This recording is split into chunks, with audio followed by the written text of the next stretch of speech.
Bon, on a vu dans le dernier épisode les JDR que nos intervenants trouvaient surcotés. Mais parlons aujourd'hui du pendant inverse de cette question. Parce que oui, avec l'essor incroyable que connu le jeu de rôle en même pas quelques dizaines d'années, eh ben, ça a vu fleurir bon nombre d'ouvrages en la matière un peu partout. Que ce soit en financement participatif, en librairie ou sur le web, bref, vraiment partout. Et donc dans tout ça, il y a forcément des jeux de rôle qui n'ont pas la lumière suffisante pour briller de mille feux qu'ils mériteraient. Et du coup, ça nous amène la fameuse question. Quel est donc ce JDR qui est malheureusement sous-coté et qui mériterait plus d'exposition et d'affection de la part du public? Demandons donc cela à nos chers intervenants, comme d'habitude.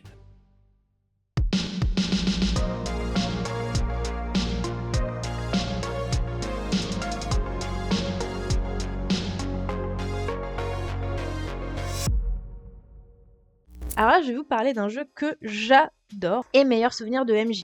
Donc c'est Orpheus, ne regardez pas en arrière, Orpheus Don't Look Back en version originale chez White Wolf Game Studio, donc c'est dans le monde des ténèbres et c'était paru chez Hexagonal à l'époque, je sais plus quand. Ça fait des années que j'ai ce jeu, il a un peu vécu, les coins sont un peu enfoncés, un peu abîmés, il y a de la feuille qui dépassouille un peu parce que lui, je peux vous dire qu'il a vécu, donc je vous ai sorti que le livre de base, mais j'ai évidemment toute la gamme qui n'a pas été traduite intégralement en français, donc j'ai tous les ouvrages français. Pendant un moment, j'ai même réussi à avoir les ouvrages anglais, donc pour finir toute la campagne. Et alors, je ne comprends pas pourquoi Orpheus est le petit mal-aimé de chez White Wolf, parce que moi, c'est en fait mon jeu préféré. Alors, j'adore Vampire, je vous en parlerai tout à l'heure, mais voilà, c'était une campagne absolument extraordinaire qui m'a duré 6 ans, avec un métaplot extrêmement incroyable, cohérent, super bien construit, plein de dingues rebondissements, de suspense, dans une grande cohérence, et ça a beau être du surnaturel et de la science-fiction,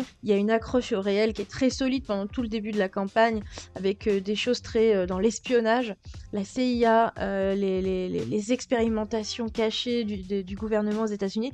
Vous avez vraiment un feeling X-Files. Ça, alors moi, ça m'a incroyablement plu. Un jeu absolument extraordinaire. Donc voilà, Orpheus, sous-côté, et c'est pas cool. Et grâce à un très bon MJ, je sais pas si j'ai le droit de le nommer, mais bon, tant pis, c'est grâce à Caracol, qui nous fait des one-shots de Darkrune de temps en temps. Et franchement, c'est un très bon jeu de rôle, pareil, avec un système qui est très agréable à faire, très agréable à jouer. Donc, je trouve ça un peu dommage qu'il n'ait pas plus de visibilité, on va dire. Voilà, mais je pense qu'à l'avenir, il aura plus d'adeptes, et à partir de là, peut-être plus de visibilité par rapport au grand public. Mais c'est vrai qu'encore une fois, pour détrôner Donjons et Dragons, il y a encore du boulot, quoi. En fait, il y a un jeu, je crois que c'est chez Odonata Edition, qui s'appelle Apprenti Sorcier. C'est le jeu, et je le dis sans problème, je l'ai dit aux éditeurs, c'est le jeu avec la maquette la plus pourrie du monde. Les illustrations sont insupportables. La maquette est dégueulasse. Vraiment, je suis désolé, hein, c'est pas du bon travail. Mais le jeu de rôle, il est extraordinaire.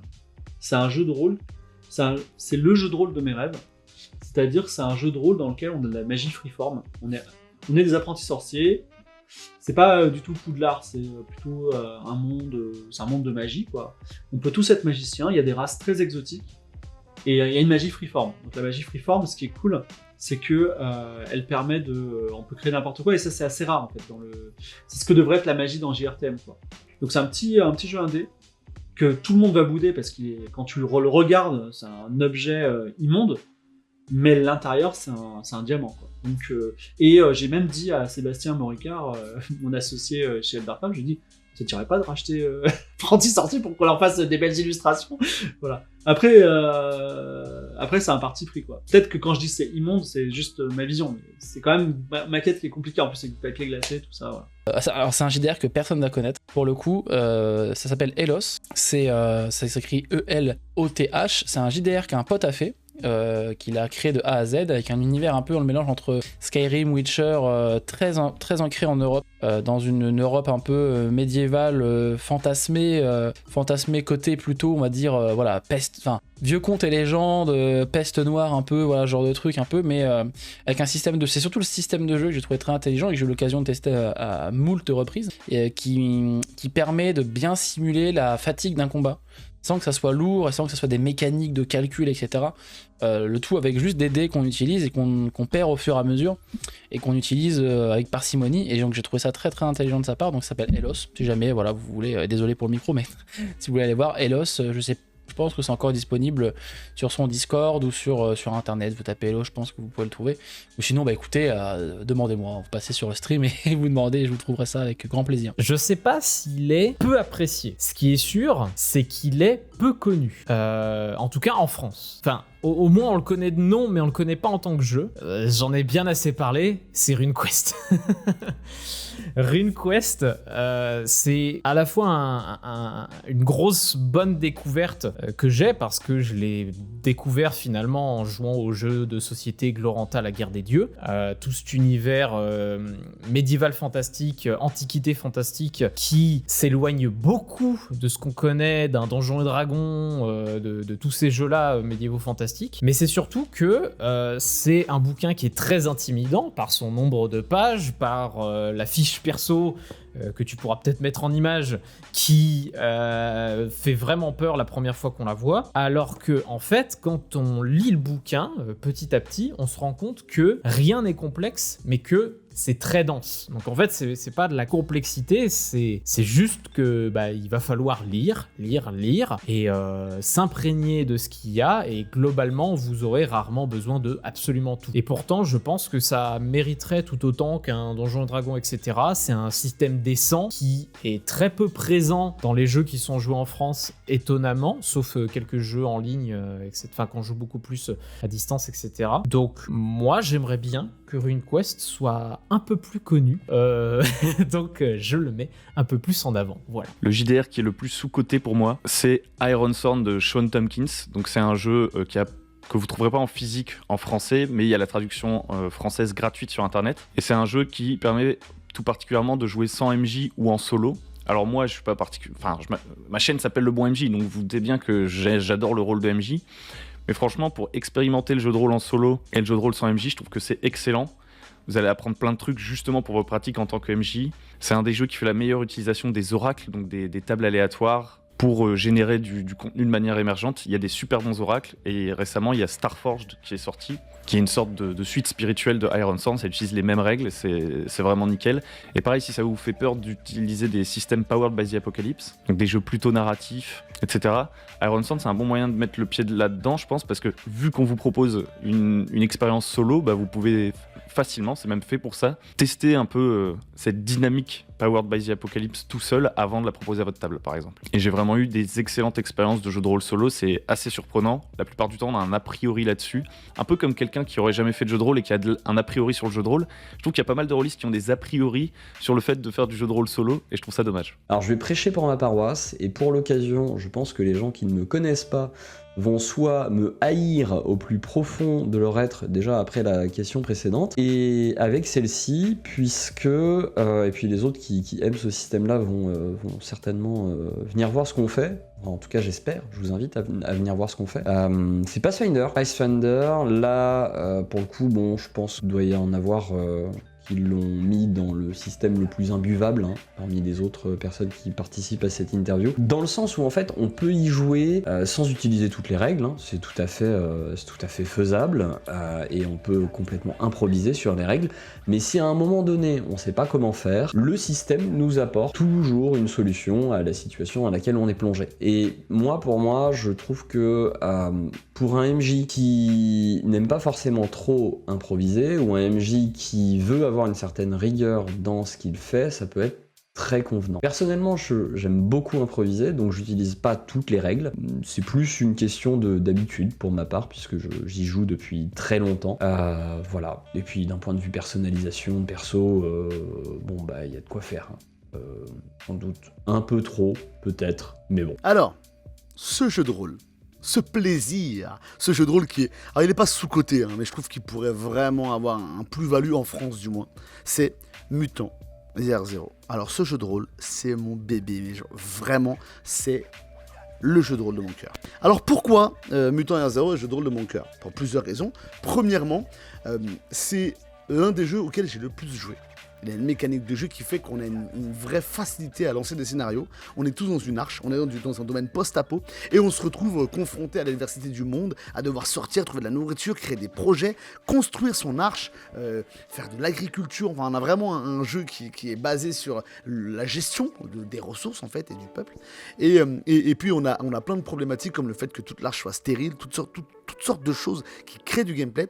Et surtout, on a cette notion de découverte où on va nous demander de sortir de l'arche pour partir à la recherche de ressources, d'artefacts, d'autres arches ou autres connaissances sur le monde. Et moi, pourquoi j'aime ce jeu de rôle ? Tout simplement parce que c'est le jeu de rôle de la débrouille. Dans le sens où, demain, vous avez des potes qui arrivent chez vous, vous ne savez pas quoi faire, vous avez trop envie de faire un jeu de rôle, vous n'avez pas préparé de quête. Il suffit que vous maîtrisez l'univers et les règles de jeu. Il a une mécanique de cartes aléatoires, de scénarios aléatoires qui est juste exceptionnelle. Vous lancez 2d6, 3-4 fois, avec un contexte facile, genre le lieu, les événements, la menace, etc. Et c'est parti, votre quête se crée toute seule, et à chaque étape du voyage, vous avez de nouvelles difficultés, de nouvelles choses qui se produisent, et ça permet de faire une soirée de jeu de rôle comme ça, en claquant des doigts. Oh, c'était pas prévu, j'ai 3 potes qui viennent d'arriver, bah c'est parti, on joue à Mutant R0. Et puis, la notion d'arche permet de jouer avec une multitude de personnes. Vous pouvez faire une campagne en simultané avec 6, 7, 8 personnes, en sachant que vous en avez 3 d'un côté, 2 de l'autre, et à chaque fois que vos potes passent chez vous, eh ben, ils découvrent que l'arche a gagné de nouveaux projets, qu'il y a eu ci, qu'il y a eu ça. Et tout cela est possible avec une seule règle, le fait qu'à la fin de la soirée, ils soient rentrés à l'arche. Et ça permet tellement de choses vraiment cool. Donc moi, c'est le jeu de rôle de mon cœur. Et sous-côté, parce qu'il y a tellement de suppléments Free League, pardon, il y a tellement de suppléments Free League que, et en France, voilà, les choses arrivent doucement. Il faut investir dans le jeu de rôle parce qu'il est vraiment cool. C'est un vrai univers de post-apo qui est plaisant.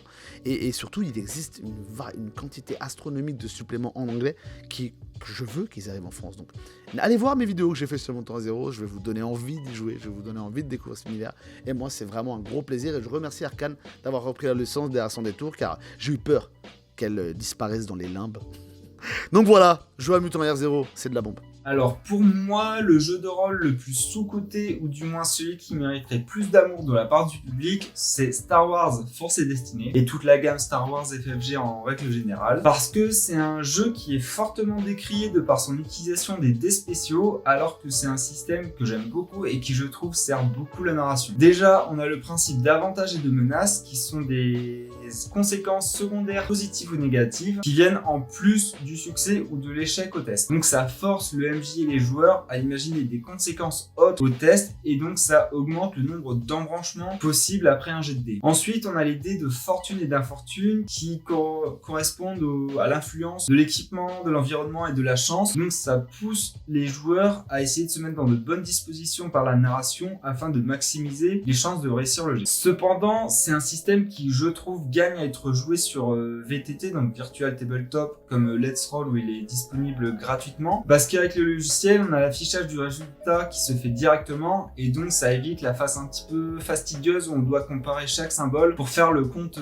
final. Donc je trouve que c'est le jeu qui mériterait à être testé par ceux qui sont un petit peu allergiques au système avec des dés spéciaux, ne serait-ce que sur VTT, pour essayer de fluidifier un petit peu le tout et découvrir ce système qui, je trouve, est très intéressant d'un point de vue narratif. Alors pour ma part, il s'agit d'un JDR qui a été un véritable coup de cœur et dont j'ai déjà parlé sur ma chaîne. Il s'agit de Monster of the Week. Alors étrangement, ce JDR m'a tout l'air d'avoir un sacré succès aux États-Unis, mais beaucoup moins en France. Peut-être parce que le marketing est moins prononcé, peut-être, j'en sais rien. Mais quoi qu'il en soit, si vous avez adoré Stranger Things, foncez, parce que c'est super, hein, voilà, je mets 2 pouces en l'air. Autant pour les joueurs que pour le MJ, parce que ça explique très très bien, et il n'y a pas beaucoup de règles, et en plus de ça, elles sont quand même très bien expliquées, donc c'est très fluide. Et surtout, ça se sort vraiment comme un jeu de société, hein. Vous pouvez faire des parties à la volée, qui peuvent durer 2 heures, comme 6 heures, à vous de voir. Donc bref, voilà, très sympa, très fluide, que du bonheur.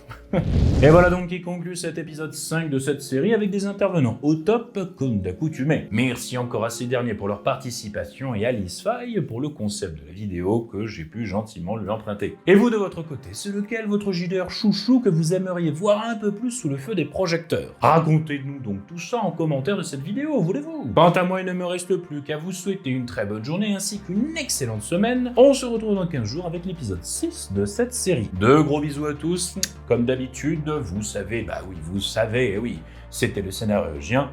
Ciao, bonsoir, les studios.